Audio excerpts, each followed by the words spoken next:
आपको लगेगा कि मैं झूठ बोल रही हूँ, पर ये झूठ नहीं, ये सच है कि मैंने इन नरगिसी कोफ्तों को बनाया है माइक्रोवेव में। यदि आप लोग को भी जानना है कि माइक्रोवेव में नरगिसी कोफ्ते को कैसे बना सकते हैं, तो इस वीडियो को लास्ट तक ज़रूर देखिए। तो चलिए अब हम रेसिपी को स्टार्ट करते हैं और देख लेते हैं कि इन नरगिसी कोफ्ते को हमें माइक्रोवेव में कैसे बनाना है।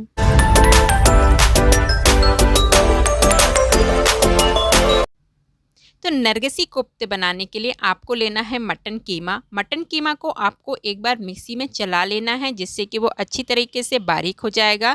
देन उसके बाद आपको इसमें डालना है नमक। नमक के बाद आप इसमें डालेंगे थोड़ी सी हल्दी पाउडर और देन उसके बाद आप इसमें डालेंगे अदरक और लहसुन का पेस्ट। देन उसके बाद इसमें डालेंगे थोड़ा सा नींबू का रस और उसके बाद आप इसमें डालेंगे एक प्याज। प्याज का जो रस है आपको निकाल देना है, सिर्फ प्याज को इसमें ऐड करना है। देन उसके बाद हम इसमें डालेंगे थोड़ा सा गरम मसाला। आप चाहें तो मार्केट वाला भी गरम मसाला इसमें ऐड कर सकते हैं। मैं यहाँ पर जो गरम मसाला ऐड करूँगी वो होममेड गरम मसाला है। इससे जो इसका कीमे का जो टेस्ट होता है बहुत अच्छा आता है। देन उसके बाद हम इसमें डालेंगे थोड़ी सी पुदीना पत्ती, थोड़ी सी स्प्रिंग अनियन। देन उसके बाद थोड़ी सी धनिया पत्ती हम इसमें ऐड करेंगे और थोड़ी सी इसमें डालेंगे हम हरी मिर्च और अब हम डालेंगे लाल मिर्च का पाउडर। और देन उसके बाद हम इसको एक बाइंडिंग देने के लिए डालेंगे यहाँ पर रोस्टेड चना पाउडर। तो मैं 1 से 1.5 चम्मच करीब इसमें रोस्टेड चना पाउडर ऐड करूँगी। देन उसके बाद आपको इसमें डालना है एक अंडा। अंडे को डालने के बाद आपको इसे अच्छी तरह से मिक्स कर देना है। जब सारी चीज़ें अच्छी तरह से मिक्स हो जाएंगी तब हम इसमें थोड़ी सी खुशबू के लिए डालेंगे कसूरी मेथी। लेकिन पहले आपको इन सारी चीज़ों को अच्छी तरह से मिक्स कर देना है, फिर आपको इसमें डालना है कसूरी मेथी। और कसूरी मेथी डालने के बाद उसे भी आपको इसमें अच्छी तरह से मिक्स कर देना है और इस कीमे को आपको फ्रिज में रख देना है कम से कम आधे से 1 घंटे के लिए। जब आधा घंटा करीब हो जाएगा उसके बाद जो हम अपने माइक्रोवेव है उसको लगाएंगे प्रीहीट पे। तो माइक्रोवेव को प्रीहीट पे लगाने के लिए आपको सबसे पहले माइक्रोवेव में रखना पड़ेगा लोअर रैक। देन उसके बाद जो माइक्रोवेव है उसका सेट करना पड़ेगा मोड। तो आपको यहाँ पर सेट करना है माइक्रोवेव का कन्वेक्शन मोड। तो ये मेरा LG का माइक्रोवेव है, इसमें आप ये रोटेटेड वाली बटन देख रहे हैं, इससे मोड सेट होता है। तो मैंने यहाँ पर कन्वेक्शन मोड सेट किया है। अब स्टार्ट के बटन को हम एक बार प्रेस करेंगे। अब यहाँ पर माइक्रोवेव कन्वेक्शन मोड पे चला गया है। अब आपको माइक्रोवेव को जो माइक्रोवेव की जो डिग्री है वो सेट करनी है। तो आपको यहाँ पर सेट करनी है 200 डिग्री। तो जब आप 200 डिग्री सेट करेंगे देन उसके बाद आपको स्टार्ट की बटन को 2 बार प्रेस कर देना है।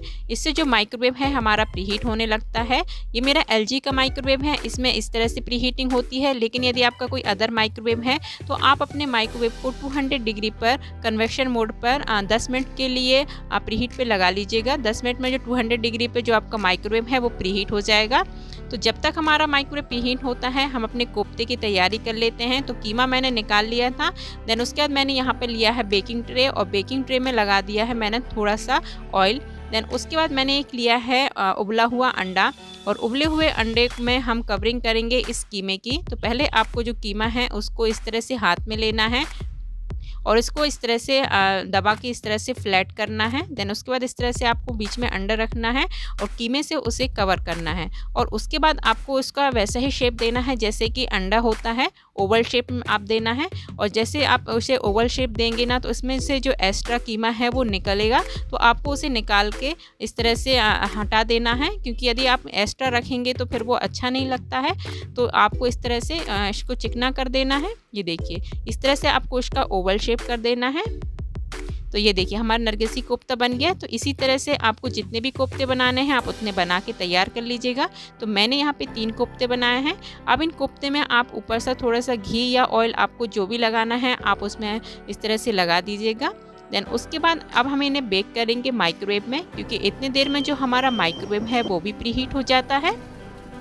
तो अब हम रख देते हैं नरगिसी कोफ्ते को माइक्रोवेव के अंदर। देन उसके बाद आपको यहाँ पर लगाना है टाइम। तो आपको यहाँ पर टाइम लगाना है 25 मिनट्स का। आपको नरगिसी कोफ्ते को माइक्रोवेव के कन्वेक्शन मोड पर 200 डिग्री पर 25 मिनट्स के लिए बेक करना है। 25 मिनट्स में आपको इन्हें ना तो पलटना पड़ता है और ना ही चेक करना पड़ता है। 25 मिनट्स में आपके जो कोफ्ते हैं बिल्कुल बनके तैयार हो जाते हैं। और यदि आप इसी काम को यदि गैस पे करते हो तो आपको पता ही है नरगिसी कोफ्तों को जब हम फ्राई करते हैं तो वो मोस्टली टूट जाते हैं, पर यदि हम इन्हें बेक करते हैं ना तो इन्हें टूटने उटने की कुछ प्रॉब्लम ही नहीं होती है। ये बहुत अच्छी तरह से बेक हो जाते हैं और टूटते तो बिल्कुल भी नहीं हैं। तो आप ये देख लीजिए कि 25 मिनट्स के बाद हमारे जो कोफ्ते हैं वो कितने बढ़िया तरीके से बन के तैयार हो चुके हैं। अब हम नरगिसी कोफ्ते के लिए एक ग्रेवी भी तैयार करेंगे। तो चलिए अब चलते हैं ग्रेवी बनाने की तरफ।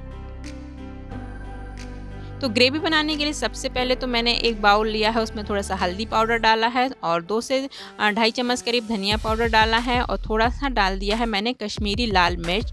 और कश्मीरी लाल मिर्च डालने के बाद इसमें थोड़ा सा पानी डालेंगे और इस तरह से इसे घोल के रख देंगे। इस तरह से जो हमारा मसाला है फूल जाएगा। तो जब तक ये मसाला फूलता है हम इसको रख देते हैं साइड में। और अब हम ले लेते हैं एक कढ़ाई और कढ़ाई में डालेंगे हम थोड़ा सा ऑयल। आप चाहें तो इसकी ग्रेवी को घी में भी बना सकते हैं। और अब मैंने यहाँ पे कुछ खड़े गरम मसाले लिए हैं और आप देख सकते हैं ये इतने ही खड़े गरम मसाले आपको डालना है। जैसे ही आपका ऑयल गरम हो जाए आपको इन मसालों को डालना है ऑयल में और थोड़ी देर इनको क्रैकल होने देना है। जैसे ही ये क्रैकल होने लगें आपको इसमें डालना है अनियन। तो मैंने 3 से 4 जो अनियन हैं उनको कट करके रखा था, तो उस अनियन को हम इसमें डाल देते हैं। और आपको इनको तब तक भूनना है जब तक इन अनियन का कलर एकदम ब्राउन ना हो जाए। और ये जो हम इसका कलर जब अनियन का ब्राउन हो जाता है ना तो ये ऑयल अपने आप साइड से छोड़ने लगती हैं। ये देखिए ऑयल आप देख सकते हैं कितने अलग थोड़ा सा अलग सेपरेट होने लगता है। आप क्या करेंगे, आप इसकी जो आधी अनियन है ना उसको निकालेंगे एक मिक्सी के पॉट में और उसे पीस लेंगे। तो इस तरह से आप अनियन निकाल लीजिए आधी करीब और उसे मिक्सी में थोड़ा सा पानी डाल के पीस लीजिएगा। ये देखिए मैंने अनियन को पीस लिया है। अब इस अनियन पेस्ट को आपको जो अनियन डली हुई हैं उसमें ही डाल देना है और इसको भी अच्छी तरह से भूंज लेना है। आपको इसे कम से कम 1 से 2 मिनट के लिए अच्छी तरह से भून लेना है, जिससे कि दोनों अनियन अच्छी तरह से एक सी हो जाएंगी। और अब हम इसमें डालेंगे थोड़ा सा अदरक और लहसुन का पेस्ट। और अदरक और लहसुन के पेस्ट को भी आपको थोड़ा सा भून लेना है, जिससे इसका जो कच्चापन है वो निकल जाए।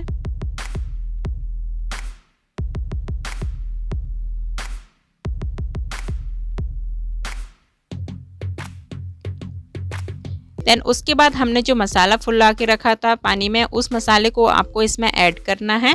थोड़ा सा पानी आपको डालना है और अब इसको भी आपको अच्छी तरह से भूंज लेना है। इस मसाले को भूनने में 1 से 2 मिनट का टाइम लगता है। जैसे ही मसाला भुन जाता है तो ये मसाला खुद से ही जो ऑयल है वो छोड़ देता है। तो आप देखिए जो मसाले ने ऑयल खुद से छोड़ दिया है, इसका मतलब है कि आपके जो मसाले हैं बहुत अच्छी तरह से भुन चुके हैं। आपको इसी तरह से चलाते हुए मसाले को भूनना है। मसाला बिल्कुल भी जलना नहीं चाहिए। जब मसाला अच्छी तरह से भुन जाए उसके बाद आपको इसमें डालना है 2 टमाटर की प्योरी और इस टमाटर को भी आपको अच्छी तरह से इस मसाले में भून लेना है। और अब हम इसमें डाल देते हैं थोड़ा सा नमक। नमक डालने के बाद इसे हमें अच्छी तरह से मिक्स कर देना है।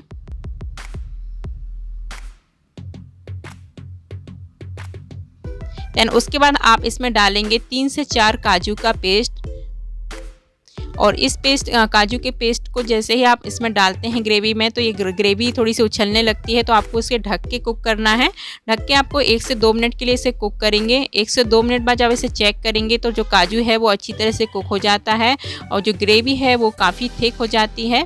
जब ग्रेवी इतने से थिक हो जाए तब आपको इसमें डालना है 1 कटोरी करीब दही। दही आपका ध्यान रखिएगा खट्टा नहीं होना चाहिए। दही डालने के बाद आपको इसे जल्दी जल्दी से मिक्स कर देना है।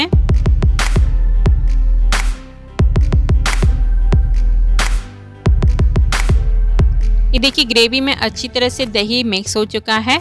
उसके बाद आपको इसमें थोड़ा सा इसमें ऐड कर देना है पानी। तो जितनी ग्रेवी आपको रखना है उस हिसाब से आप इसमें पानी ऐड कर दीजिएगा। आपको इसकी ग्रेवी पतली रखनी है या गाढ़ी रखनी है, आप अपने हिसाब से इसकी जो ग्रेवी है वो रख सकते हैं। और अब इसको हम ढक देंगे और इसे कुक करेंगे कम से कम 2 से 3 मिनट के लिए। 2 से 3 मिनट के बाद आप जब इसे चेक करेंगे तो जो आपकी ग्रेवी है वो काफ़ी हद तक पक चुकी होती है। तो अब आपको इसमें ऐड कर देना है गरम मसाला। और थोड़ी सी आपको इसमें डालनी है कसूरी मेथी और इसको बस मिक्स कर दीजिए। और हमारी जो ग्रेवी है बिल्कुल बन के तैयार हो चुकी है। और अब हम ले लेते हैं कोफ्ते जिनको हमने बेक करके रखा था। आपको इन कोफ्तों को डालना है ग्रेवी में और आपके जो नरगिसी कोफ्ते हैं बिल्कुल बन के तैयार हो चुके हैं। बस आप इसे मिक्स करिए और सर्व करिए गरम गरम। बहुत खाने में ये मज़ेदार लगते हैं। एक बार इस रेसिपी को ज़रूर ट्राई करिएगा। और मेरे चैनल पर ऐसे बहुत सारी नई नई रेसिपी हुए हैं जिन्हें मैंने माइक्रोवेव में बनाया है। तो यदि आपके पास माइक्रोवेव है और आप माइक्रोवेव कुकिंग सीखना चाहते हैं तो आप उन वीडियो को देख सकते हैं। मेरे चैनल पर बहुत सारी प्लेलिस्ट भी हैं तो आप उनको भी चेक कर सकते हैं। मैंने अलग अलग रेसिपी के अलग अलग प्लेलिस्ट बनाई हुई है। तो यदि आपको नई नई रेसिपी सीखना है तो प्लीज़ उन प्लेलिस्ट को एक बार ज़रूर चेक करिएगा। तो अब मैंने ऊपर से थोड़ी सी धनिया पत्ती डाल दी है और ये हमारे जो नरगिसी कोफ्ते हैं बिल्कुल बन के तैयार हो चुके हैं। एक बार इस रेसिपी को आप लोग ज़रूर ट्राई करिएगा। और आज की मेरी रेसिपी कैसी लगी कमेंट करके ज़रूर बताइएगा। यदि आप लोग को आज का वीडियो अच्छा लगा हो तो प्लीज़ वीडियो को लाइक करिएगा। चैनल पर न्यू हो तो जल्दी से चैनल को सब्सक्राइब भी कर दीजिएगा। अब आप लोगों से मिलती हूँ मैं आप सब लोगों से नेक्स्ट वीडियो पर। जब तक अपना ख्याल रखिएगा। Thank you so much watching my video. Bye bye.